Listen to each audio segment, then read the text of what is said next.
Me and Lucas have gone to a lot of movies this past year. I wanted to do a video where we list and kind of give our thoughts / a review of every movie we've watched in theaters in 2023. A lot of you guys probably didn't hit the cinema as much as us.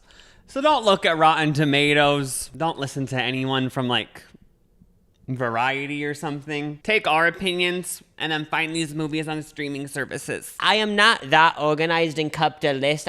Me and Lucas usually book tickets ahead of time on like the websites of these movie theaters. So we just went through the emails and we think we have everyone, but we might have missed a few because sometimes we buy them in person. So we're starting with the month of January. The first movie we watched of 2023 was Megan. It seems like when that movie came out, it was like a moment. Oh yeah, all because of the trailer when she dances down that hallway doing those movements. Whenever I saw the trailer pre-watching the movie, I wasn't picturing it to be like, this is going to be so scary. I was more just like, I want to watch it because it looks so funny.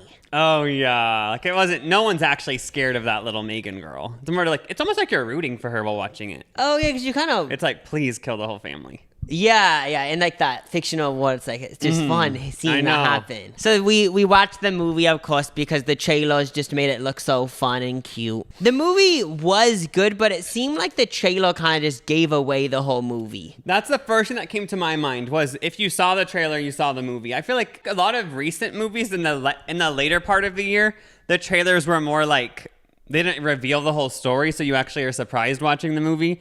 But the Megan trailer, yeah, you know everything that'll happen, you know? Like, you know, there's a robot girl, she wants to kill a family, and then you just assume, I'm assuming the family will win in the end, you know? Even though, like, I knew all that, there's going to be a Megan 2, I think, and I still am going to watch that. Oh, for sure. Anyway, the next movie that we watched in January was Missing. This was one that it wasn't like one of those movies where like I saw about it on social media. I just saw trailers for it and I was like, wait, this movie seems interesting and I want to watch it. All takes place on a laptop screen, right? Like a screen recording of the laptop, basically? I think most of it does, but there is parts where like... Then it goes to like security cam footage. Like it never is like, you never feel like it's being filmed or whatever. It's all supposed to be like found footage, I guess. It sounds annoying it being filmed like that, but it turned out good. Oh no, that movie was so good. Like I feel like it's one of those movies where, to be honest, I feel like I don't really like exactly remember what happened, but I remember loving it the whole time and being like so enthralled. The one thing that stuck with me from this movie, and I remember after I watched the movie, I was like, oh my gosh, whoever like created like the like set design or whatever like is scary as F to me, because there's this scene in the movie at the end, she finds out she has a dad or something. And he lives in this house that looks straight out of a liminal space. Do you remember when they showed that room from the house? Well, if I was in that room, I'd be so scared. And like that picture from the movie alone makes it such a good scary movie. Oh yeah, that movie was lit. No, yeah, it like kept me on the edge of my toes. So that movie, I would say, was a good movie. I liked it. I loved it. So those are the two movies we watched in January. Now we're moving on to February. And we started off with a little corny movie, 80 for Brady. Oh, is Diane Keaton in this? No, she is not. But which one of us wanted to watch this movie? I honestly don't know because neither of us are a fan of Tom Brady or the NFL. Yeah, Tom Brady is one of those people where, like, even if you don't know nothing about football, I feel like you know who he is. Because, like, isn't he... Okay, I actually don't know that much about football, but he's one of, like, the best football players or something. There's a bunch of older ladies, and they have this tradition of watching football, and then one of them's like, wait, like... since we're all getting old, let's have one of our fun memories be going to a Tom Brady football game at the Super Bowl or something. Maybe not the Super Bowl. But yeah, that's basically the premise of the movie. And then one of them has cancer. Oh yeah, so then there's like that sad part. Yeah. Oh, I remember it being good and Tom Brady's actually at the end. Oh, I think he produced the movie. Yeah, I think he did. But it was a cute little heartwarming movie. Yeah, it isn't like a movie that I'd ever watch again. But like I actually liked it. It was like just it just made you feel good. I feel like this would be a good movie to watch on a plane. If you're scrolling through the movies on a plane and this is one of them, click it. So then the next movie we watched in February, which I was very excited for, was Cocaine Bear. I was honestly like, this was a movie where I was like actually like planning on going like a month ahead of time. Like it was one of those types of movies. Loosely based on a true story. Yeah. But not like, the movie's obviously a fin exaggerated, I'm assuming, but. It dropped out of a plane. Yeah, but this movie was one of those movies where, if you just like think, dumb shit is funny, like it was so funny to me because, when the cocaine bear would like be chasing people, it was so funny. Like there was this one scene I remember of them being in an ambulance and then the gurney falls out the ambulance, and something about that scene actually made me burst out laughing. That was so funny. I remember actually like crying from laughing from somebody falling, a stretcher falling out of an ambulance. Because then they make it like, it actually showed how it would be in real life, like so abrupt, like just smacking against the concrete. Like, isn't that what happened? Like, I just remember something like that, like a gurney smacking against concrete. Yeah, because they were trying to drive away from the bear. That was iconic. For that scene alone, that whole movie is amazing. 5 out of 5. I know. Coke. It lived up to like the hype in my mind, to be honest. Yeah. My main takeaway from the movie is there needs to be more scenes in movies where like stretchers fall out of ambulances. The next movie we watched in February was Knock on the Cabin. This was created or directed, I think, by the guy that made The Sixth Sense. This is what's funny, guys. If you start going to the movies, you actually start watching the previews, and you actually like get hyped for movies from the previews. I know, like it's like a loop that starts. Yeah. They get you hooked with the previews, and then you just keep going and going and going. Yeah, I remember walking into this movie with a big headache because we were doing a juice cleanse. Oh my, this is the movie we saw when we were on a juice cleanse? Yeah, because I remember walking in, and I had like the worst headache. I was tired, and it was like 7 o'clock, and I was like, I just want to go to bed. But I was still excited for the movie because I just was excited for it in general. They think the world's going to end, and like they have to sacrifice this family, this specific family in this cabin to save the whole world. And like as the movie goes on, isn't it a weird thing where like one half of the couple is like, they're fucking crazy, blah, blah, blah. You guys are conspiracy theorists. But then over time, the other guy like slowly like starts believing them. Like, maybe we should just sacrifice ourselves for the whole world. And it's even weird because, like, it's a thing where as a viewer of the movie, you even get confused. Like, I remember during the movie thinking, like, so when they first came into the house, I was like, these are just conspiracy people, like, equivalent to, like, someone breaking into your house and saying, like, oh my gosh, the government is gonna poison us right now. We need to all hide. Like, that's what the equivalent was. But then with the movie going on, when the movie continues, you're kind of like, wait, are these people actually right in this fictional movie universe? Yeah. So it even like gets the viewer confused, which is very cool. They have all this evidence to back up their claims. Like, they keep showing on the news like horrible stuff is happening in the world. Like, it does seem like the world's ending. Planes crashing. But then doesn't one of the guys think like, you have all this planned, like this is fake news? Like, the whole thing is just very mind-boggling. It was a good one. I think it's based on a book. Oh, it is? I might have made that up. So now we're moving on to March. We only have one movie written down, which like makes me think that this whole list is a lie, because I swear we would have watched more. Scream 6.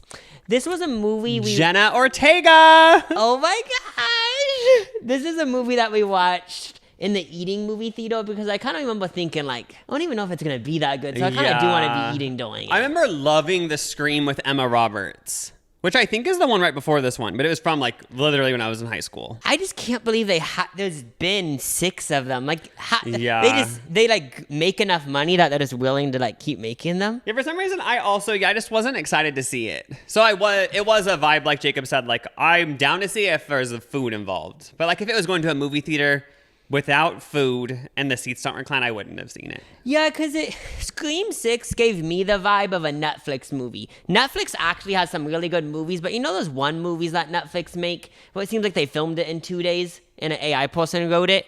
That's what I was like picturing this movie to be like. It's like what you expect, but still like it was good. Yeah, I honestly don't really remember that. Like I remember I remember the movie, but I don't really remember any standout. I can't really think of anything Remember, I think they're in New York City, and one of them's in college or something. Is it funny at all? Because I'm pretty sure that's the thing with the original Screams was they were supposed to be fun, almost camp horror movies. No, yeah, I feel like this one even gave that vibe of when they're being killed, they do it in a way where it's not that gory. It's more just But now that entire franchise is over. Oh yeah, the 2 leads are not being part of it. So was it just it actually just canceled then?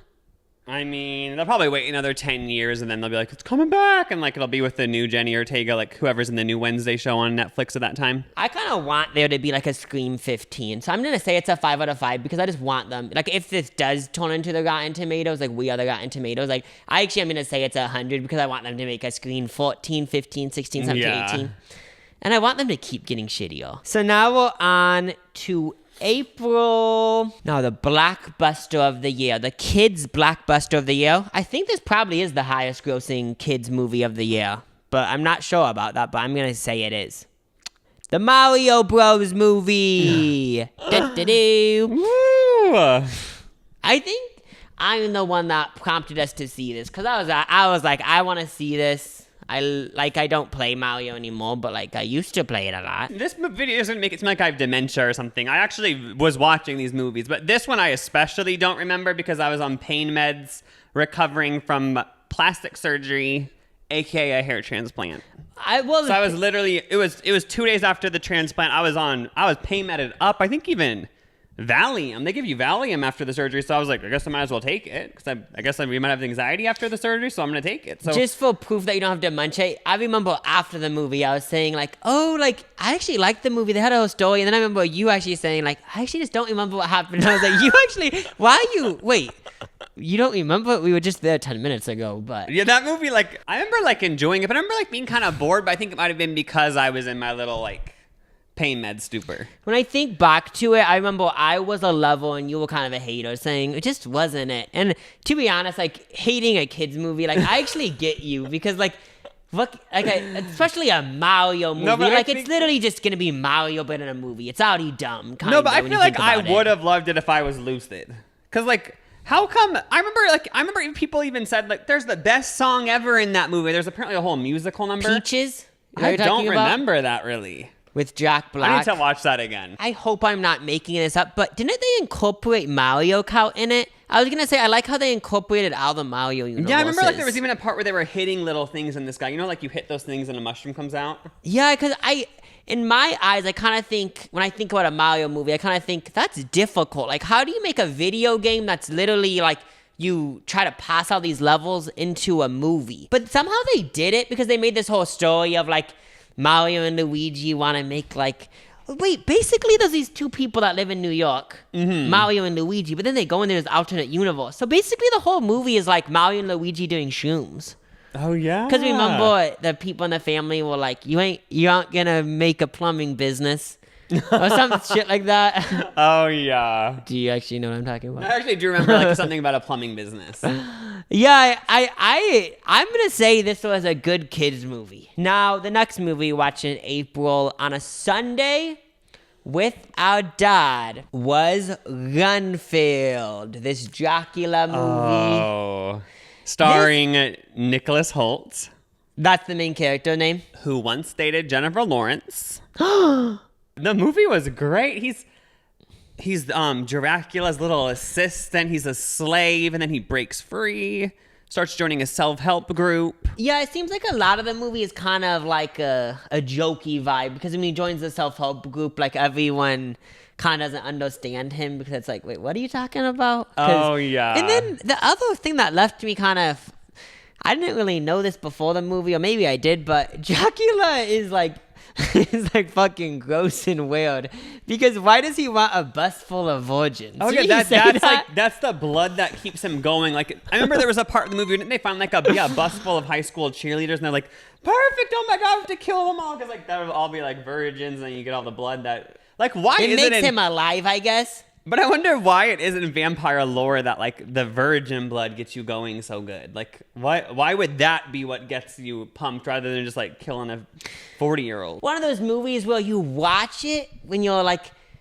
bored or hungover or something. It's not one of those movies where like you're like, oh my gosh, I need to watch it. I remember actually loving it. I remember our dad wasn't a fan though. He walked out saying that movie was cheesy. I remember thinking, oh, I liked it. And I love because Nicholas Holt's character, like he was wearing these really colorful sweaters when he became like in the self-help group. And he got them from Old Navy. I think it was a little like brand activation in the movie. Okay. And it actually made me go to an Old Navy weeks later because I was like, I want to get all the outfits Nicholas Holt was wearing. They weren't actually at Old Navy, so I don't know if it all was, maybe it was a previous season of Old Navy, but he did have some cool, bright fashion. I feel like you have to rate this movie a 5 out of 5 because you have like so many memories of this movie. Yeah, no, I loved it. On to May. May is when 2024 started. For me personally. You mean 2023? Oh yeah, I mean 2024. Oh, that's when you ended 2023 in May? Yeah, because I was actually thinking at the end of 2023, I was like, wait, how isn't it 2024? So I'm just, bless you. First movie we watched was The Little Mermaid. We watched this at the eating movie theater. Oh. Yeah, you like were kind of the one that was like, let's watch. I obviously was going to watch it. But you were the one that was like, seemed more excited about it. Oh, yeah, I feel like I've been wanting it. I've been excited about this since they announced it like 6 years ago. I was excited. I also was so curious, like, how are they going to show mermaids and it's live action? Like, how are they going to make their hair flow the whole time? It sounds so annoying, like a fan blowing your face full speed. But then I was thinking that would ruin the microphones. It was all flawless. The CGI was great. And I think they added new music. Isn't there like a whole soundtrack for it? Remember Prince Eric had a song, or someone had a song that was new, and I actually didn't like it. The movie actually made me mad. So I watched The Little Mermaid when I was little, but rewatching it, because it's the same story in this movie, right? Yeah. Made me so mad, because it seems like she's never going to be happy. She was a mermaid, and she was like, I want to be a human. And then I just know when she becomes a human, she's going to want to be a mermaid. It just made me mad, because she just thinks the grass is going to be green on the other side. And we all, like, can we just admit, it's not going to be green or a Little Mermaid. I know. It actually did make me think, like, she's annoying to me. And then once they get on land and she finds out the fact, there's more ocean than land on this earth that we're on, she's going to be so pissed. Like, she's actually living a smaller life on land. She thought she was expanding her life. Girl, you're trapped on land now. Like, you could have been in the vast ocean, the depths of the ocean. But then again, I guess, didn't her dad try hiding her from most of the ocean? I did enjoy the whole movie. No, yeah, same. It's just funny how on The Little Mermaid, she can't talk when she goes to land. But, like, still somehow they fall in love, you know? So then once she starts talking, you know Prince Eric's going to be like, I'm not really into her anymore. Like, I liked it more when you just nodded along and went along with everything. Yeah, So it does seem like, you're right. At the end of the Little Mermaid story, you know there's a trouble in paradise. Like, they go off in that little boat and it seems, oh, the happiest ending. But once he starts hearing her talk and she realizes Earth is gross. I mean, land is gross and she should go back in the sea. If Little Mermaid 2 existed, it's going to be about a divorce. Now, the next movie we watched in May was Blackberry. So this movie sequins I don't know about it, that's the correct word, but it shows the company Blackberry being made. Mm-hmm. The successes, the losses, all of it. Now, this was actually so interesting because I had no idea, obviously, about the whole Blackberry history and, like, when iPhone kind of took it over and then how Blackberry sort of, out of greed or just, like, bad business practices, kind of just fell off. Main thing that I took away was the older guy that did a deal with those two younger guys, whatever his name is in real life. Mm-hmm. He kind of just like wasn't in it anymore. He was more just like in it for, because didn't he want to buy a baseball team or something? Like he wasn't really in the company. All he cared about was money at a certain point. It was super interesting. No, yeah, like this was one of those movies where like it actually like felt like a documentary in a way. Like the people that acted like really acted because it felt kind of similar to a documentary. I just like still have hope that Blackberry is going to come back. Yeah, I had a Blackberry Bold, a Blackberry Pearl. I think they talked about in the movie how Blackberry made a touchscreen and it sucked. I had that and it did suck. And didn't they have to like recall a bunch of them? Yeah, because the touchscreen just, like, I remember that actually made me very suspicious of touchscreens. I remember thinking, okay, touchscreens are annoying. Like, I don't really I don't want an iPhone if the whole thing's going to be a touchscreen. But then when you went on the iPhone, you're like, oh. I remember that because I remember we were in Mom and Dad's bedroom, you were opening it. And I remember you let me Blackberry? use the touchscreen, yeah. And I vividly remember having the same thought as you because I remember hearing so much when I was a little kid. Touchscreens are gonna be the new thing. But then I played with the Blackberry touchscreen. And I remember thinking the same thing, like, wait, that is shitty as F, so why are they going to become the new thing? Yeah. But somehow, like, nowadays in, like, Apple, like, they just do a thing where it's, like, seamless. Yeah. Except if your hands are really sweaty. I actually think my BlackBerry era wouldn't have lasted that long, but in Nebraska, iPhone didn't have any coverage here because it was only with AT&T exclusively back then, and AT&T like didn't really cover the Midwest. I'm not 100% sure how accurate it is of real life and how much of it is just like to make the movie interesting, but it was like such a good movie. And it kind of showed how the original creators of BlackBerry were so innovative and so ahead of everyone in so many ways, but then it got like obscured later on. And even if you don't know like what you aren't even that familiar with BlackBerry, I'd watch it because it's just like interesting, that type of shit. Yeah. Now we're on to June, the month of Pride. So this is going to be all gay movies. But the first movie we watched in June was Asteroid City. Oh, Wes Anderson. So I hate your computer.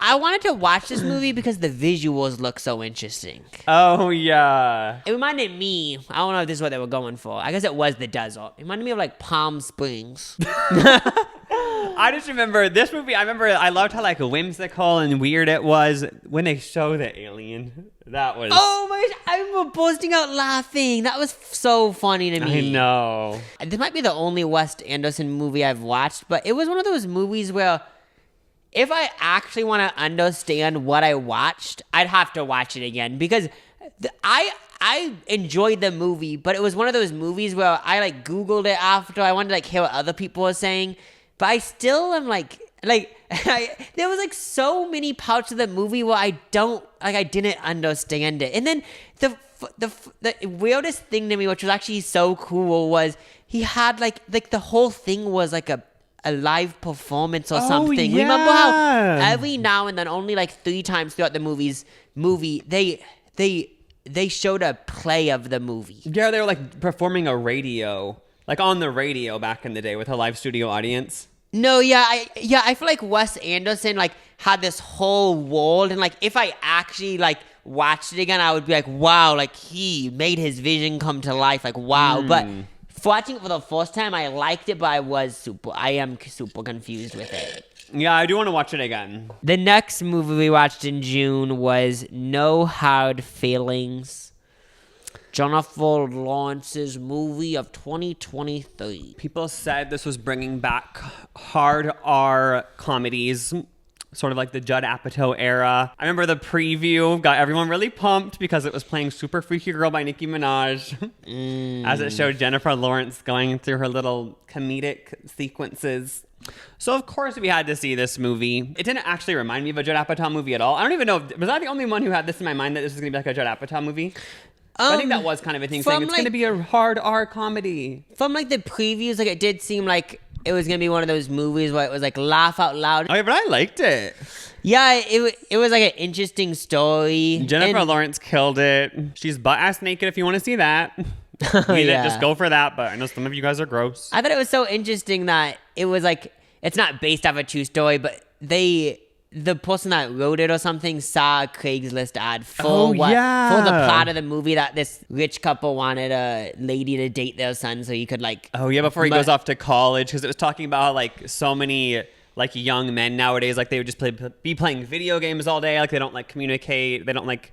They said was saying how, like, they didn't date during high school, so they were just like, we don't want him to go to college and not know anything, so they hired a sex worker for him. I actually remember laughing out loud multiple times in the movie from Jennifer Lawrence.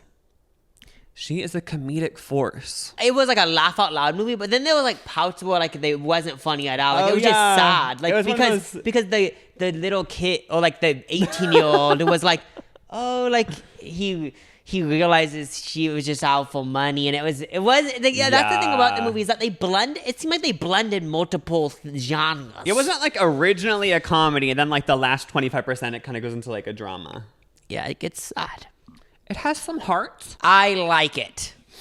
Now we're moving on to July, which was the biggest movie month of 2023. The first movie we watched was Past Lives. This wasn't a movie any of us were like, we need to see this. Because I don't even remember seeing previews for it. It was probably more of a smaller movie. This was a day of decision. Seeing it was playing and thinking, well, that sounds really interesting. My overall takeaways for the whole year. Going into movies, not knowing anything about them. One of the best experiences. I love doing that. I want to continue doing that. But I thought this movie was going to be about a supernatural past life. Like, let's say, for example, me walking through the world, and then after 5 minutes of that, it zips to my past life. Like, actually a past life of me in the 1800s. I was pitching it to be something like that. So it wasn't actually going into past lives. It was just going back to a previous relationship? Or was it going into like what could have been? No, so basically, yeah, there's these two kids, and when they were little, they were kind of friends. Oh, yeah. And then the lady in the movie moves to America.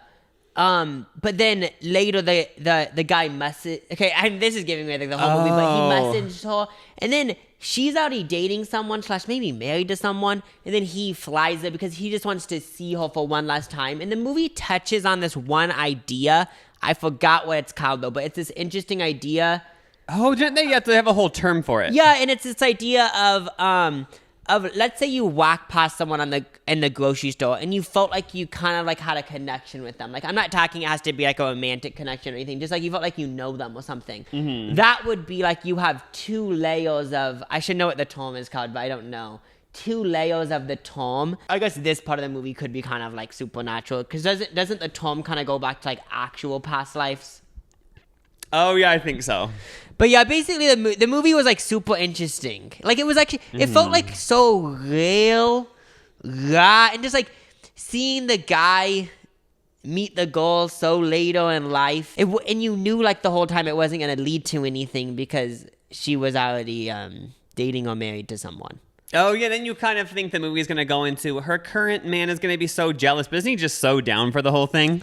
No, yeah, that's why I love the movie so much, is because like it showed a different perspective, because like you said, it's so easy to read it. You could say, okay, he's going to visit and her boyfriend or husband is going to be so jealous and be, oh my gosh. But I love how that didn't happen. Oh, yeah, like an alternate, you, like, interested. Like an alternate, like cheesy version of the movie would be like, the new man versus the old man are going to fight the whole time and try to keep it from the girl. And like they're doing it behind her back the whole time, trying to like undermine each other.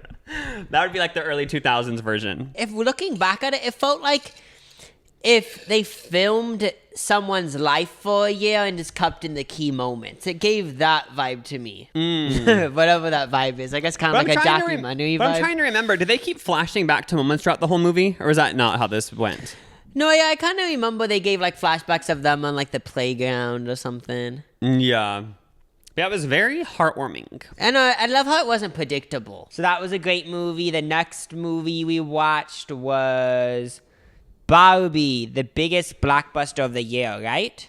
Oh, yeah. And I have to say that this is one of the movies, unlike Megan, where the preview, you have no idea what the movie is going to be. Like, I feel like nobody knew what the plot was going to be. So I had this vision in my mind. I had this vision of it was going to start with Barbie roller skating around this rolling rink and all rainbow and stuff. Not rainbow, bunch of pink neon shit.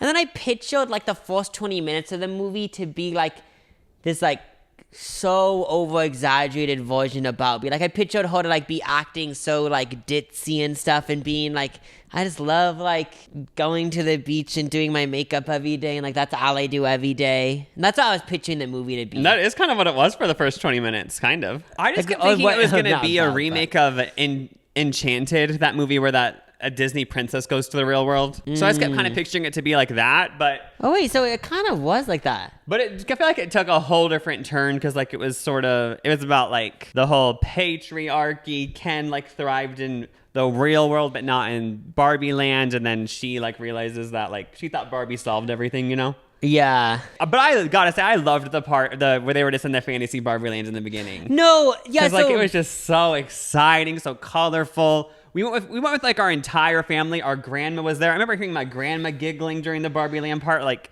everyone was just eating it up. Yeah, like, so for that part of the movie, it did live up to what I pictured in my mind, because I just thought it was so funny when she's done showering or whatever, then she jumps off the roof, and in real life, she's just committing suicide, but she's, like, floating, and then she makes breakfast, but it's, like, just all fake. It's, like, fake milk, nothing's pouring out. So that was really fun to me. Like, I just love the idea of this fake Barbie world. And since you're having so much fun and enjoying the Barbie world so much, you are almost disappointed when she goes to the real world, and then, like, the movie takes a more, like, serious turn in a way, I guess. But then overall, after watching the full movie, like, I love what they did. I feel like they went down a whole different route than expected. Like, it could have been so, like, predictable and, like, this whole other, like, even cheesier version. But I feel like they just made it different and unique. Yeah, I fully agree. Like, overall, I love the movie, and it did, like, surprise me. But I do remember, like, watching it, like you said, and even after, I was a little bit disappointed because I wanted it so badly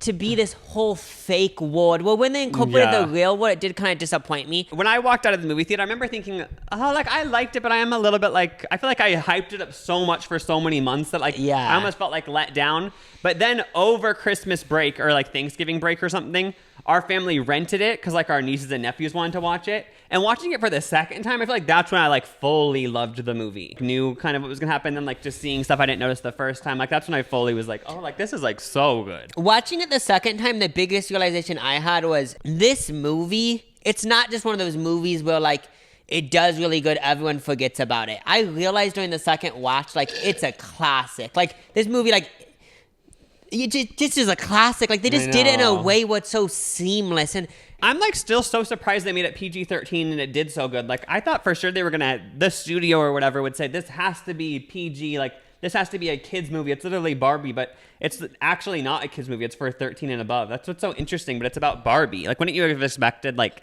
they want it to be like the Lego movie or something? But I'm so happy they didn't do that. When I saw it was a PG-13, like, the week before, I was literally so hype. I was like, this is actually going to be so good, because we watched Super Mario Bros. Early on the year. I liked it.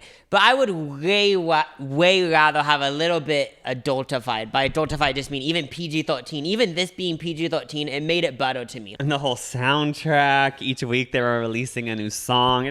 They really built up the hype for it. Even though, like, I did have a few critiques of the movie, it's just magical in general. It honestly wouldn't have been as good without the Billie Eilish song. Because watching it the second time, I kept realizing that they keep playing that, like, the instrumental to that song whenever a sad moment happens, and, like... So now we'll go into the next movie. Which would be Oppenheimer. I was going to say... Barbieheimer! Yeah. So we won't Feel old yet? I guess, when do people say feel old yet? Honestly, it seems like nowadays after 3 years. Oh, so once it says, this came out a year ago, it'll be quoted on Twitter. Feel old yet? People will be like, oh my God, we're all growing up so fast. I wasn't planning on watching Oppenheimer, and I think I'm talking for you like you weren't planning either, right? Yeah, I'm assuming we learned about Oppenheimer in school, but the name didn't ring a bell to me. Obviously, I know that we made the nuclear bomb and the atomic nuclear whatever thing in New Mexico, wherever the fuck it was. A lot of people were comparing the two movies, and of course I knew what Barbie was, so I was like, I definitely want to watch that. But then I was like, maybe I will want to watch Oppenheimer. So I Googled it, and first of all, I found out that it was based off a real person. I didn't know that. You can call me a dumb slut. And then second of all, my other thought was this. And I did overcome this thought. Even this might be a dumb thought to some of you guys, but my first thought was, I am not going to watch a movie about bombs. I've grown to, like, sometimes like movies like this. Sometimes I'm turned off when movies involve a lot of violence, like guns and bombs. And I know some of the best movies people say involve that. But I was just in the mood where it's like, I don't want to watch a movie about bombs. But then a week after we watched Barbie, I was like, I just want to watch it now. And also what turned me off was it being 3 hours. Oh, was it 3.5 hours? I think it was like 3 hours, 10 minutes. That actually really made me not want to watch it. 'Cause I don't know if it's a new thing, but it seems like movies are always so effing long now. Like 3-hour movies are just normal now. No, yeah, but Oppenheimer made me realize that a 3-hour movie can be good. It chronicles the guy that made the atomic bomb. And it seems like most of the movie, which I remember you said this and our sister watched it with us, is conversations. Like most of the movie is people talk. It's just like a conversation between two people, like at like a table or some shit. Oh, like they aren't like constantly doing action. Yeah, which you would kind of picture if it's a bomb movie. I think throughout the movie, right, they show him after the bomb at like the White House or some shit. Oh yeah, they like do how that throughout eventually the movie, right? the government went after Oppenheimer because like they thought he was connected to the Communist Party because his past lover was like a big communist. Oh yeah, but then so that was after the bomb drops, which I feel like I'm the biggest dumbass in these movie theaters. But actually, all of us. We went with our sister and one of our brothers, and or our only brother actually. I think, but we were all like trying her not to laugh once the bomb dropped. The bomb drops, and I swear for like 2 minutes the theater's silent, and it keeps showing. It keeps showing this guy in the someone we were with. I'm not gonna say who. They made a joke saying it looked like he had cum on his face because they had to put like what they had to put like plutonium on their face or some shit because or else the bomb would hit their face or I don't even know. But it kept showing this guy during the bomb drop, and it literally looked like he got jizz on his face. No, this actually proves it's good thing you brought that up because I forgot about that. That proves that we're the most unserious people to watch a movie like this. Because my overall thoughts is it was a good movie, but I was like, there's like a lot. Like, this is one of those movies where if you actually want to understand what's happening, you're going to have to watch it twice. And isn't it also like 2 movies in one? Like the whole first part of the movie, you're building up to this bomb, and then the bomb drops like maybe 3/4 of the way in, or maybe only like halfway through. And then it goes into this whole other movie of he's being investigated by the government. And by that point, I kind of had a little bit checked out because the bomb had already dropped. We already saw the cum on the face. Like Florence Pugh they had their sex scene. So it's like, kind of, I was just over it at that point. There was a cool takeaway at the end where I think it was Oppenheimer. He was the one saying like, you guys like, what did he say? I think he was saying, like, we need to stop nuclear bombs or something. But it sort of showed how, like, every country got nuclear bombs, and now it's like we're constantly under the threat of nuclear attacks, death. yeah. The invention of the nuclear bomb could lead to world peace in a way. Because it's like, if we go against each other, the whole world's over. But then, like, it ended up that, because of the Cold War and stuff like that, that wasn't how it went, but... I just am kind of in the middle on this movie, to be honest. Yeah, it's one of those movies, I'm genuinely happy I saw it. No regrets. I would never watch it again just because of the length and because of my ADD ass. Like, I'm not going to watch it again, but I'm very happy I watched it. Then the next movie we watched in July was Theater Camp. Now, this is on Netflix now, I think. So we had to go to a very indie fringe movie theater to watch this. None of the big chains were playing it. It was good. I remember like Jimmy Tatro was in it. I used to like love when he used to upload sketches like 10 years ago. Those were always funny, so it's always cool to see him in something. He's actually literally playing the exact character he played in all the YouTube sketches, just like a douchebag, like frat boy, basically. Yeah. It always hits, though. Yeah, it always hits. He could play that one character for the rest of eternity, and I would probably watch like every other movie. It just like showed like a bunch of stuff, and it was funny. So I remember when I left, I was like, that was a good movie. Oh, the best person. What's her name? She was also in Bottoms. She is the winner of the movie. Oh, she was really funny in it. It all was improv, right? Because it has that vibe where you can tell nothing was written. Oh, yeah.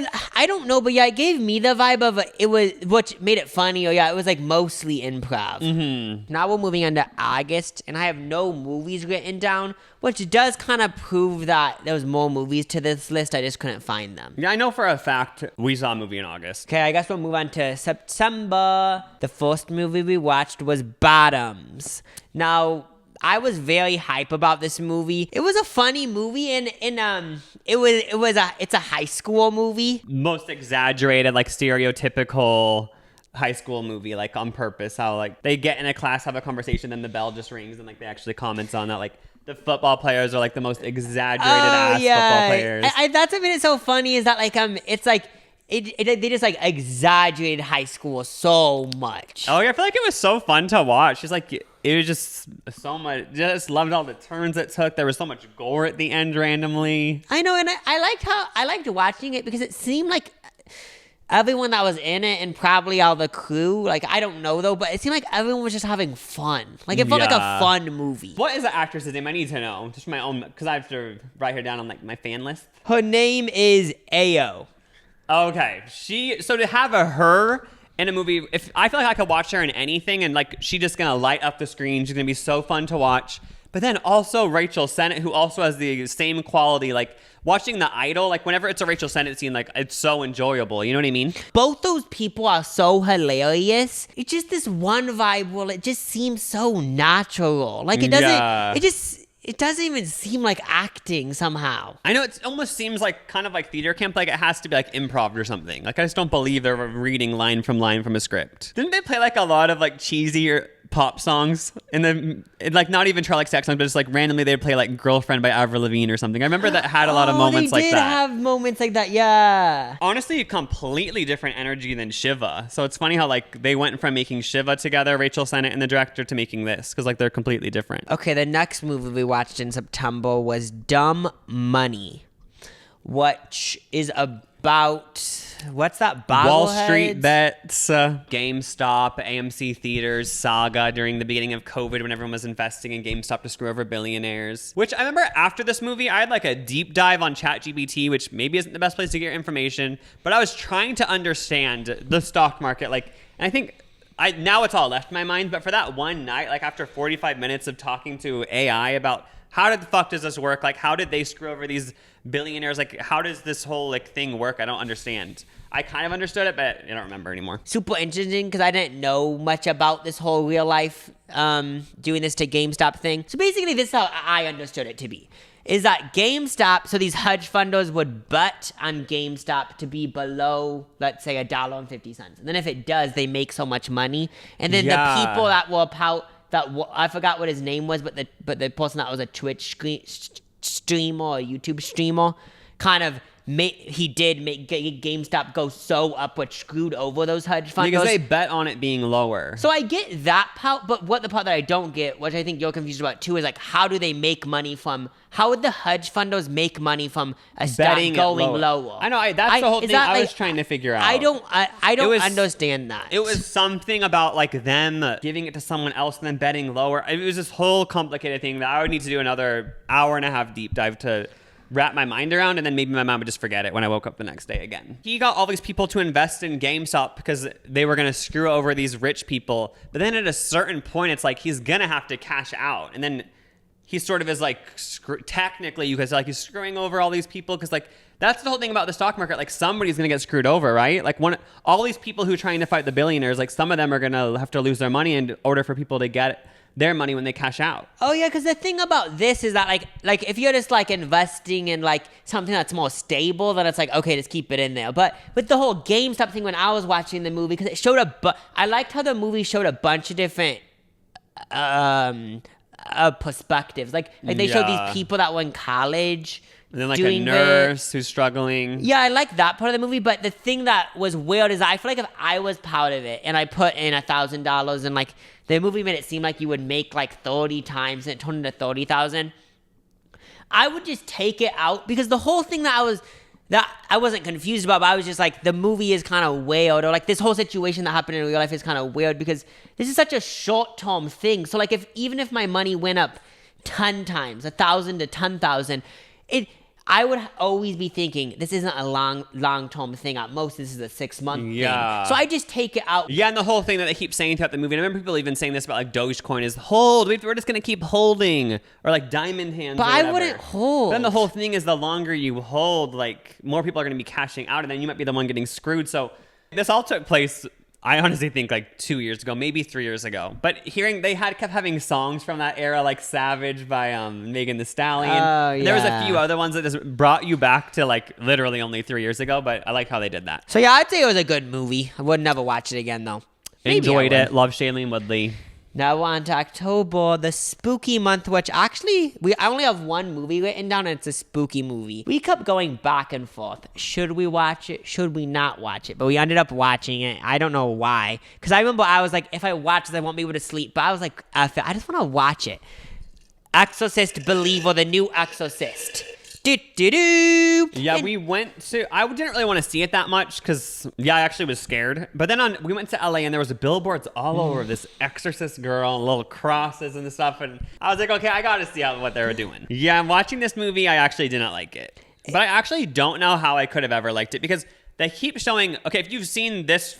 Just put the photo on the screen of the Exorcist girl. Like, that to me isn't scary for some reason. Like, maybe in the 80s that was scary because, like, they hadn't seen all this gross stuff on social media. But I don't know what you have to do nowadays to get us going. But that didn't scare me enough. Like, it's like, okay, she's all, like, bloody or whatever. Like, okay. I think nowadays we're all desensitized from that stuff. Yeah, think about... Like you just said, the Exorcist girl actually... Now, if it was nighttime, I was alone, I'd be scared. But it doesn't give, like, the deep down want to throw up feeling. Yeah. But I think back in the day, like, I think, did it come out in the 70s or 80s? It would have shocked people so much because there's all this stuff also where, like, sacrilegious lines, like, talk, like, because when she gets possessed, like, she says all these horrible things about, like, religion and God and stuff. Like, I feel like that would have been so shocking back then. Like, you actually would faint because you would think, I'm literally going to go to hell from watching this. And then I'm pretty sure also during the filming of The Exorcist, all this weird shit happened. I don't know if they're just lying. I remember you telling me this. I don't know if they're just lying for publicity, but that also would probably scare people because they probably actually believed, like, we're getting possessed from watching this. Like, I was entertained, but it was kind of just like I wasn't scared. Like, it was kind of like, I don't know. No, yeah, the whole movie, I was like, I'm entertained, but I actually am going to say for this movie, this is the first movie I said it for.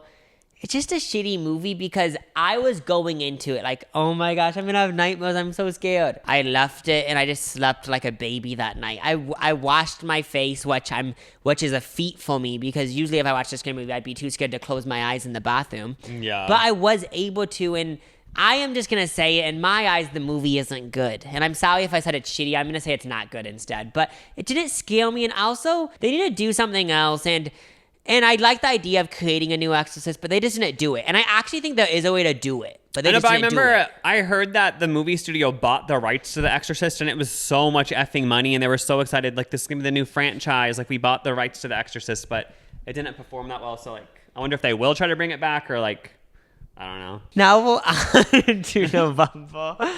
We watched Killers of the Flower Moon, which also is a very long movie, so I was a little bit hesitant. But as I said, I learned with Oppenheimer, a 3-hour movie can be good.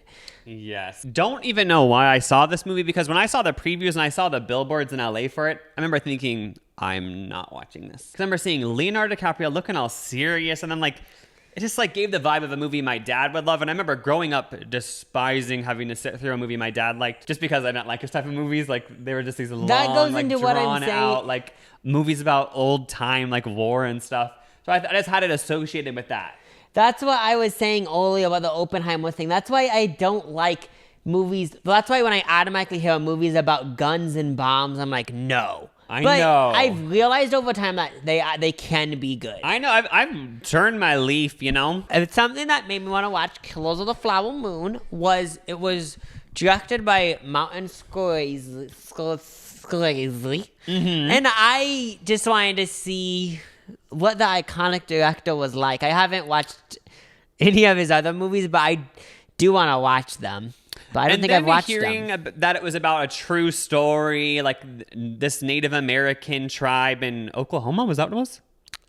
I think so. So I was like, oh my gosh. The Osage. Yeah, I was like, I didn't know anything about this, so I like want to learn more. So then I was actually intrigued to watch it. And I just remember thinking that her name is Lily Gladstone, the main female in it, you know? She's an icon. She was just so good in it. Uh-huh. She gave this vibe where I don't know if she's like this in real life because, again, this is just a character. But I feel like to be able to exude the energy this character gave, you have to be like this kind of in real life. Like, she have a vibe where if you're with her, all anxiety floats away. Like, she is so calm, like, so centered, so grounded. Like, no matter if you're the best actor in the world, like, you would have to have that in you to portray that. She has this amazing quality. I don't even know what it is, though. Speaking of Leonardo DiCaprio, though, whenever I think of him, I go into the grossest. I feel so gross. I want to make this face. His character was so disgusting. It's like he doesn't even shower. Ew, he has the grossest teeth. He acts like just so disgusting. And he just gives the vibe that he would smell so bad. Like, why would her character ever gotten with him. No, that's the He's thing. a smelly man. Lily Gladstone made me like Lily Gladstone even more because you see this horrible person in the movie. Fart person. And then you see her and it's like, I mean, this doesn't even have to do with the movie, but I remember just thinking during watching the movie. And then I told Lucas after, I was like, she is actually beautiful. The whole movie was just actually like obviously very depressing because of what it's about. Like, yeah, legit. Everyone just using these women because they want to get their money, and it's just gross. If a movie's 3 hours, there's going to be points where you're not fully paying attention, at least for me. So I'm going to have to watch it again if I want to fully be aware of what's happening. I know I said I turned a leaf on these type of movies. I'm going to be honest, they still aren't my cup of tea. Like, it isn't my go-to type of movie. Like, I don't like these movies where so much of it is in a courtroom and people, like, talking about their case. And, like, I just don't like those types of movies where it's, like, in following an investigation. It was kind of like Oppenheimer in that way. Like, a lot of it was kind of just conversations. I don't really like those types of movies. That's the first movie we watched in November. The second movie we watched was The Holdovers, which... Dare I say it? And I think this is true. I think it's true. Favorite movie of the year. It legit was my favorite movie of the year because after I watched it, I felt this one feeling that I haven't really felt after. I just felt so like, oh, that was such a good movie. Yeah, it and honestly was so good. Silver Joy, that song that they kept playing in the movie, is so depressing but so good. Is that like the one that's recent? It's like from like 2014, but it sounds like it's from the 70s. So right when we got out the movie, I played that song, and Lucas was like, I'm guessing this is from like the 70s. But no, it's from 2016. Oh, yeah. The movie has like such like sadness, but also like heartwarming energy. It's just very good. The way it's filmed is so cool. I just love how it actually reminds you of not a modern day movie, but it is a modern day movie. And then the main guy is literally a fart cheese person. So it shows that like you can have a fart person and they can be so like lovable by the end. Because like wasn't his character, I'm not kidding, actually has a condition where he smells like fart all day. Oh yeah, they mentioned that in the movie. This movie actually was my favorite movie. And it is a Christmas movie, you could say, but I don't consider it one. It's depressing though. It's depressing and heartwarming, which is a good combination. But the one thing I do want to say is that if this movie had a preview and they kept doing this one joke in the preview, the older guy would say to the younger guy. No, the younger guy would say to the older guy, well, if you teach history and it has a bit of sex in it and a bit of nudity, then I'm down. This is what it made me realize, was whenever these previews show one specific joke, when that joke happens in the movie, it's not going to be funny because you've heard it too many times. Yeah, I've noticed that. Whenever they show a joke in for a trailer, which I'm assuming has been rigorously tested, gone through so many audiences, this is where they laugh, okay, put it in the trailer. Nobody ever laughs in the theater. Because it actually wasn't laugh out loud, right, the movie? But I loved it, but it's not like it was like, oh, I'm howling. It was like more of like, it is fun, more like heartwarming than funny. Yeah, but the thing about this movie is going into it, I was kind of thinking, the plot of it sounds kind of shitty to me because I'm just not into that type of stuff. But then it turns out to be my favorite movie of 2023. Oh, got it. My 2024. And it made it, but it's so funny because it showed like the adults in the movie, like during Christmas break, they drink all day when they're not at work. Like, is that what I don't know if people still do that nowadays, but in the 70s, was that the vibe? Like, if you had a day off on work, would you drink from the morning all the way to the night, just whiskey all day? Yeah, the movie kind of showed that, like, being depressed could be kind of fun. I know, you just smoke cigarettes and drink whiskey, and like they watch game shows together at night. Love that movie, and it seems like you loved it too, right? Right? Oh, I loved it. Yeah, it was so depressing. Like, it always makes me think when I watch types of movies. Like, I'm so happy I didn't live in the 70s. Like, I know people say social media is bad, but I'm so happy I live in a time where there's social media because like the thought of being the 70s teenager. And when you're in your little boarding school, that's your entire world. There's no way to see outside of that world unless you're watching TV. Like, oh, I would hate that. The next movie we watched is Saltburn. This one has been having Twitter speaking loudly. Like, this is where every time I go on Twitter, and it's just because of my algorithm, because I'm interacting with the content, everyone's talking about Saltburn. No, yeah, and the this whole point, jizz scene in the bathtub. I thought the movie was just going to be about these two guys that fall in love. Yeah, that's all I knew. Yeah. I thought it was going to be this gay thing, yeah. So I was like, oh, I'll see Jacob Elordi be gay, why not? But then it surprised me so much. And the movie just kept taking all these turns. Mm-hmm. And we went on a Tuesday, which at Marcus Theaters is like the $5 movie night. And the whole theater was like It felt like the theater was all like laughing at little jokes. It was there was packed jokes in the movie. Yeah, everyone was hearing everyone's like verbal reactions, loud reactions. Some people find that annoying. I loved it. Like it just enhanced the movie so much. I did find it a little bit annoying, but I learned to love it. For example, the cum bathtub scene, like I get why that's shocking, but then hearing people so shocked like brought it up for me. The person that made this movie, I think she wrote and directed it. I'm gonna say it. She's a genius because the movie just was all over the place, and it actually is like a really good movie. Like I like it. And I was so satisfied at the end. Confused at the end, not of what happened in the movie, just like I had to process it, which is cool. Mm-hmm. I could see why people wouldn't like this movie because they would think, oh, it's like trying too hard or something. But I loved that aspect. I loved how whenever there was like, they would just make something so vulgar, like do like the most like just trying to make it so edgy, which I know some people might find annoying, but I loved that energy. Just doing the most drastic things. Like to me, it was like what I wish the Idol would have been. When you actually think about it, I'm happy those parts are in the movie, but when you actually think about his goals or whatever in the movie, how he just wanted to take over this family, like doing those things wasn't really needed, right? No, I was thinking... was it, I guess, because he had to get everyone on his side or something? I don't know. Well, watching it, I was like, wait, but if you...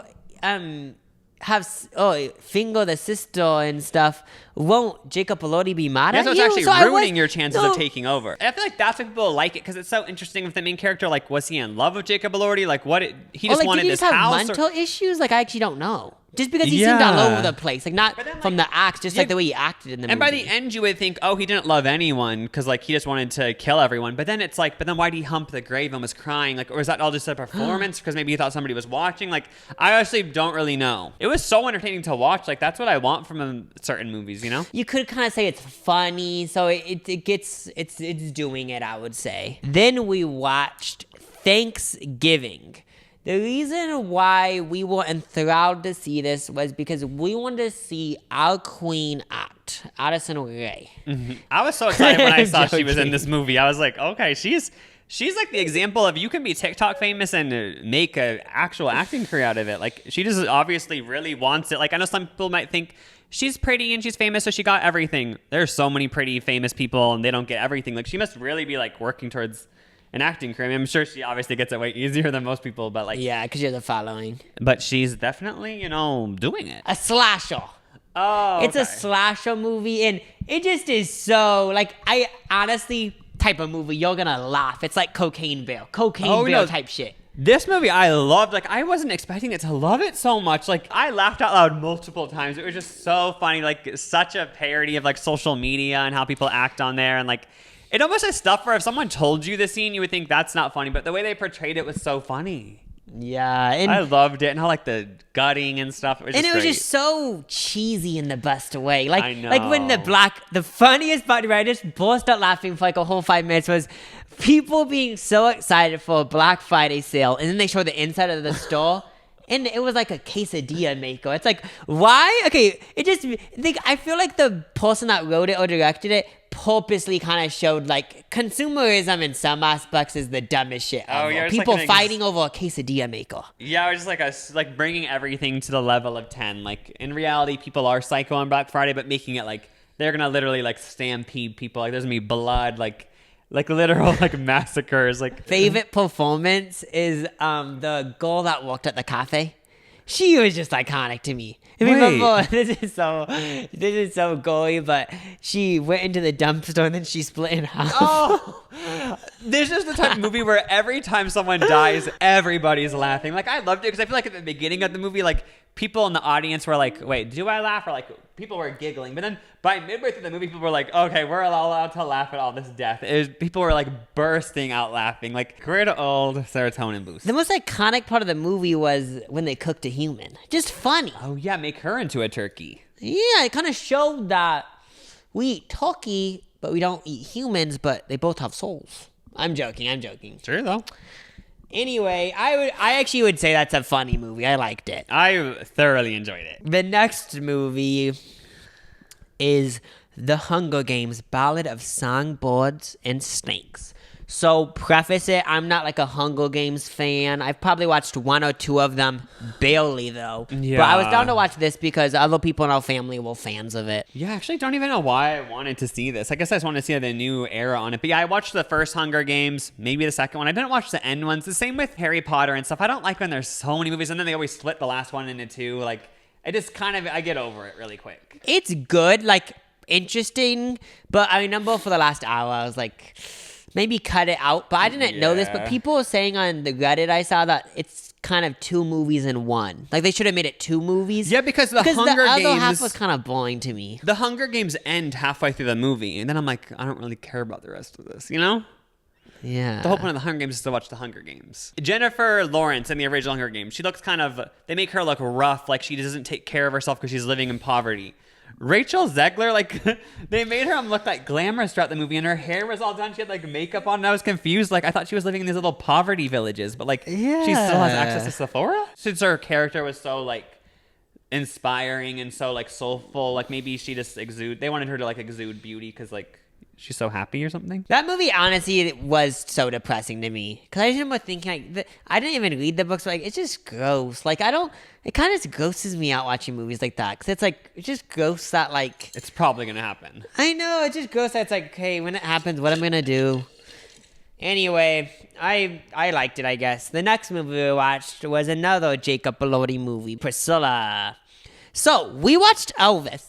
And now, we're in an Elvis renaissance, it seems like, because now there's a Pricilla movie from Priscilla's point of view, which is very interesting because she's still alive. And also, she was involved in the making of this movie, and it was based on her book. Yeah, her autobiography. And it was one of those movies where it just showed someone's life. It felt very real. Like, they probably included stuff just for the movie, but it felt like someone could have actually lived that life. And this movie kind of depicted, it seemed like a big theme was Elvis was an asshole to Priscilla and to a lot of other people. Yeah, he dated a high schooler, was addicted to pills. But Jacob Elordi did really good. I liked it. The thing about the Austin Butler Elvis movie, I remember thinking this after watching it, and everyone was saying he should get an Oscar. He, of course, did really good, but I feel like I never saw him do any dialogue or anything. You know what I mean? How the movie was so fast-paced. Yeah, that movie was. And a lot of it was performances where I never really saw Elvis talk for more than like 30 seconds, I felt like. In this movie, you actually see Elvis like in long scenes because Sofia Coppola, like, it was more like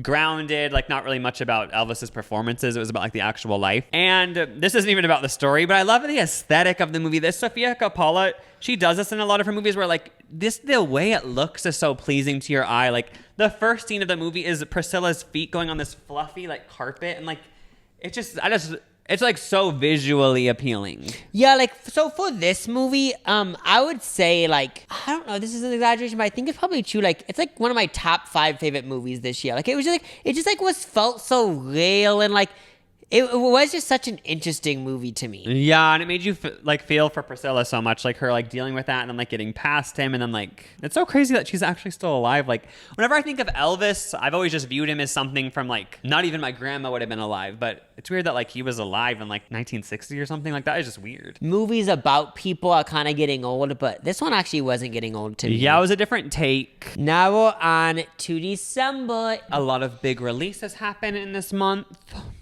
Yeah. Because it's Christmas. People are off work. They go to the cinema. So, we watched Dream Scenario with, what's his name? Nick Cage. I actually would usually say Nicolas Cage, but I saw Timothée Chalamet call him Nick Cage recently. So I think the trailer popped up in my YouTube recommended, and I was like, this is an interesting idea. I like it. How have I read a book about this idea? It's one of these trailers that tells you the gist of the movie, in no way spoils the movie at all. Like, the movie was still so enthralling, interesting. You didn't know where it was going. Like, the trailer didn't give all that away, which I loved. I loved it. Like, this is a movie you definitely should see. This might be my favorite movie of the year. I would actually say it's in my top 5. Yeah, this was so good because it was one of those movies where, like, at the end, there's so many different realities of the movie that might be true. Like, it might be true that he never was in anyone's dream. And it's one of those effing things like the Mandela effect where when you tell all these people, there's a middle-aged man with a balding in a dream, that's the most basic look. And that's obviously why they had him look like that. You know what I mean? Because it's like anyone could pretend they had him in a dream because he's the most basic ass. Like, he's just a such a copy and paste person. It kind of goes into the Knock on the Cabin movie. This movie does the same thing. It keeps the audience wondering. So in the first part of the movie, they literally are basically saying, this is for sure real, the dream thing. But then you realize characters throughout the movie are saying, like, I don't even know if it was him. So then it shows, you start to think, like, it all was just social media. Like, it basically was just a commentary on, like, how social media can blow stuff up and people don't care about facts and they just take down the bad guy and don't look into any nuance or anything. That was one of my favorite aspects of the movie. I liked how it kind of was, it was for sure commenting on, like, people being canceled and people, like, picking one narrative and whether it's factual or not, believing it and just spewing information and, like, about it. Like, obviously there's times people do horrible things, but it's like demonizing something when not, like, seeing everything about it. It was, like, weirdly kind of heartwarming. I know, and then it made me just think about, like, middle-aged men, like, how I remember seeing something before this movie. Yeah, you told me the most depressing fact after. Yeah, that's, like, the age demographic, like 50 to 70-year-old men are, like, the top demographic for suicide or something like that. I saw this as a tweet, so maybe it's not real. But then it made me think, because in that movie, like, before he has this transformation where he becomes famous or whatever, like, it shows that he's kind of just, like, forgotten in his own life. You know what I mean? Like, his kids don't care about his opinion. Like, his wife doesn't care. Like, his job, like, he's just floundering. So, like, it was just very... You know, you don't really see a lot of movies about that. So that's a good watch for sure. Then I think the next one we watched was the iconic movie... Anyone But You. It's actually, I don't know if you can say it's iconic yet, but yeah, it's a romantic comedy. It's made by the person that made Easy A, which made me want to watch it. I was so excited to watch this because of the trailer. First of all, they don't really make big budget, like, wide release romantic comedy movies starring two major stars like this that often. And then the trailer was just so funny how, like, it randomly, like, halfway through the trailer goes into, like, Sydney Sweeney's ass and they're playing, like, sexual music. Like, it was just so funny the way they advertised it. So yeah, it was a romantic comedy and I didn't really know much about it before going in. I just knew Sydney Sweeney and Glenn Powell were in it. And it surprised me. It was about, like, this whole Australia thing. And my overall thoughts of it, well, it was a good movie. Wasn't bored during it. I think with movies, I'm most of the time I'm gonna like it. But at the end, I was kind of like, I don't know if I... Basically, the movie is good, but I just don't really like romantic comedies. Like, that's the end of it for me. Like, big budget, like, super successful romantic comedies. There's been, like, 20 of them with this exact same, like, formula, kind of. So it is going to be hard to do it in a way that's fresh and stuff. But I feel like they did do a good job. And they kind of, like, made fun of the genre in a certain way, it seemed like. One thing I wish was Sydney Sweeney and Glenn Powell. I feel like they're obviously very good actors. But I feel like I wish they would have had, like, someone who was a laugh out loud funny in the main characters. Because I feel like I'm not... Like, they did, like, have jokes or whatever, but there wasn't, like, someone who was gonna, like, make you howl, you know? Then we watched Wonka, which I was excited for. Because it's not... Okay, so it's not a remake of Willy Wonka. It's Willy Wonka before Willy Wonka, which is cool. I didn't know what to expect at all from this. But I loved it. Like, I was just so, like, magical, just whimsy, just... It's like this type of energy was the movie, and just, like, sparkly and chocolate, like... Yeah, I was going into it, like... musical what? But the musical made it better. And like you said, I love the whole magical aspect. And even though Timothy Chalamet's character and these other people that worked at this like little bed and breakfast type thing, it was so depressing. But then they found light in it. And I feel like the movie was just one of those movies where you could say it's cheesy, but it just felt so hopeful. Yeah, I didn't even think of this. Like, it almost is like this isn't even connected to the original Willy Wonka movies. Because our sister pointed out that the Wonka in this new movie isn't even like Wonka. Like, he isn't creepy, or like, you know, Johnny Depp was like a little bit of a creep and like weird, and then the guy who played the original one, like, he was sort of a little bit like weird too. Like, so like in this prequel, Willy Wonka doesn't really have that energy, but like maybe as it goes on, like, he becomes a little bit. Yeah, we were talking about it, and that's what I think it is. Now, maybe they didn't think this far through, but you would think they would. Now, the reason why he wasn't as weird in this film was because as he got more successful, he was so obsessed with chocolate, he got more immersed in it and became a little bit more freaky-deaky-ish. Yeah, I feel like, so I think that's what I would say, that's why the movie makes sense to me. Yeah, because as he gets this chocolate factory, lives in this mega mansion, disconnected from the world, he becomes more and more eccentric and weird. And, which happens in real life sometimes. But like, that's what was weird for me, though. The Wonka and this Timothy Chalamet Wonka, I don't think would just watch kids die and be okay with it. You know, in the Charlie and the Chocolate Factory, slowly all the kids just die, and Willy Wonka's like, oh, whatever, let's move on. Like, Yeah. I just don't picture this new Wonka guy to do that. But like you said, people can change throughout life. We saw him in his like teens. I don't know how old this Wonka was 20s, supposed to be. yeah. But I'm assuming Wonka in his 40s could be a whole different story. I would actually say it's a 5 out of 5 I movie. loved liked like I feel like it was so good. The next movie is The Iron Claw, which has Zac Efron. It's about a true story. It seems like a lot of these movies that we're talking about are about true stories. I didn't really know that much about the true story, but I heard like 2 days before it's going to be depressing. People commit suicide. And I was thrown off because I honestly thought it was just going to be a movie about brothers that wrestle and have fun, but no, it was so much more than that. Yeah, I just really wanted to see Zac Efron in this different type of role. This movie was the ultimate hearing commentary from other viewers in the theater, because I was sat next to this couple, and I'm not kidding, they like talked through a lot of it, and I did find it through a lot of it. Well, like the girlfriend kept asking questions about it for some reason. And I was thinking, I'm like, is she just making up that she doesn't know what's going on to be cute? I don't know if it was their first date or something, but she kept saying, wait, so what's happening? Or like, okay, so he did this. But I was annoyed at first, but as the movie went on, I liked it. It was like I had a little voice in my head that just kept commenting on stuff. Like, I remember like the dad was such an asshole, and then she said, he is such a dick. Like, I liked being able to hear her verbalize, like, you know, what everyone's thinking. By the end, me and my sister I was staying by were literally like crying. And I think the reason why I also got so deep into it is because I was next to these people who were so into it. Because like the guy next to me, I'm not kidding, I don't know if he had a similar life situation where his family died and they were all boxers and like the dad made them all like slowly die one by one. Yeah. Something similar happened, because I actually felt so bad. Like at one point he actually was like this, and like his girlfriend was rubbing his back, and I was like, oh my God, like I don't know if he was personally connected to the movie or what, but he was really feeling it. And then like, so that by the end, like I remember I kept thinking, I was like, oh, I don't think this is really gonna, like, I'm actually gonna cry like that. Like when I first saw him crying, by the end I was actually crying. So like I actually was like holding back tears, because it was like this weird thing where I didn't want to like actually cry, but like then that made me cry more. And like Zac Efron did such a good job. No, yeah, this movie was more than I imagined, and I just love how it told a story, and it was so interesting. And I think I realized this after or before, but one of the boys that was in the family was cut out, so it wasn't a completely accurate movie. Yeah. But like it's always interesting to me when a movie's based on real life, but then like you realize like some of it wasn't that accurate. It kind of made you like frustrated for a few people in the movie.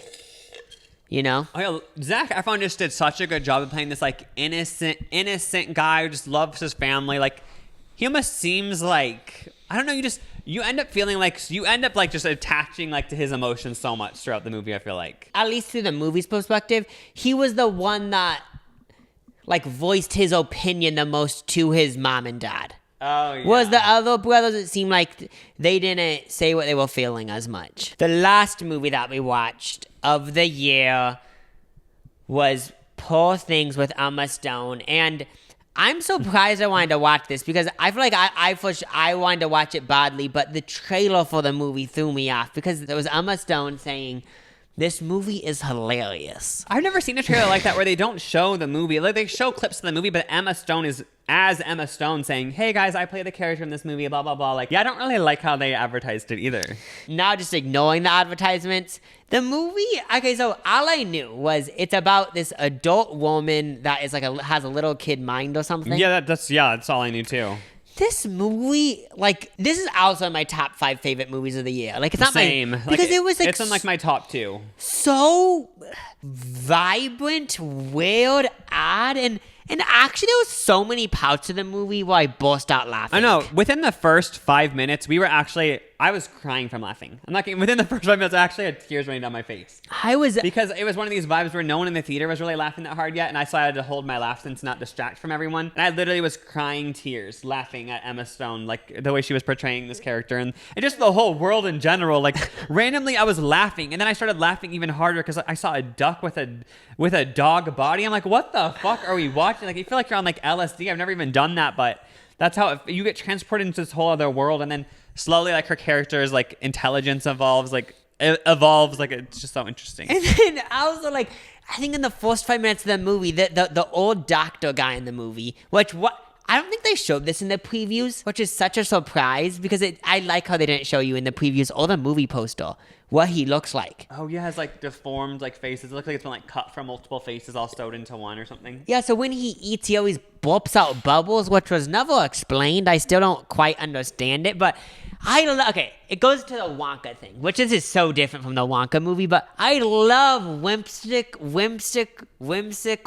little like, and now the movie isn't like, you could say the movie has like really sad parts that comment on society, but what I mean, the movie is magical because the way that it's like, the way that they like show the houses, I think when they're in like Paris and on a cruise ship, they show it in this way where it seems like it's from a picture book, which is so magical to me. But as I was watching the movie, I was like shocked. Like, I'm surprised that Emma Stone was like down to do all of this for the movie. But like, I love how she just fully committed to like fully doing the movie. Like she just was fearless. And then you watch the movie and you're like, okay, this doctor guy is just gonna. I was just assuming he's going to keep her captive and then we're just going to see the chronicles of that. But then like an hour and a half later, I don't know what the correct word is. She works at like a sex house or... She's like a literal prostitute. Yeah, like I didn't know what they called it in France. They called it a sex house or what, in Paris or whatever. But it was just...